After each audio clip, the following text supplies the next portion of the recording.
Le groupe terroriste État islamique, mais aussi les crimes organisés et des escrocs s'en servent pour rester en dehors des radars. Je vous parle de la messagerie cryptée Telegram. Son patron a été arrêté à Paris. Pavel Durov a été interpellé à son arrivée sur le sol français. La police l'attendait à l'aéroport. Le milliardaire franco-russe de 39 ans fait l'objet d'un mandat de recherche pour des infractions allant de l'escroquerie au trafic de stupéfiants liés à Telegram. Les explications avec Joris Buluc et Dominique Dussin. Lorsqu'on parle réseau social, on pense généralement Mark Zuckerberg, le patron de Facebook, ou Elon Musk, le propriétaire de Twitter.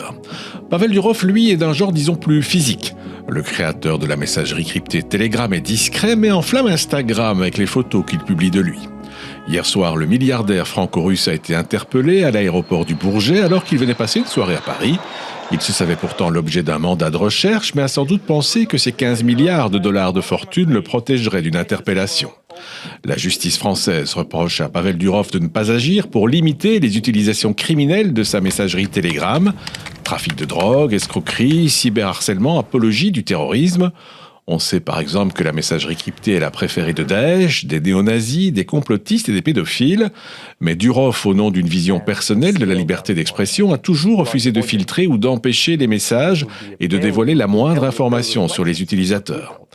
Né à Saint-Pétersbourg en Russie il y a 39 ans, Pavel Durov a quitté son pays il y a 10 ans suite à des pressions que le pouvoir de Poutine voulait exercer sur lui. Installé à Dubaï, l'homme met la liberté au-dessus de tout, y compris de la morale ou de la sécurité publique. Sa messagerie cryptée va bientôt atteindre le milliard d'utilisateurs.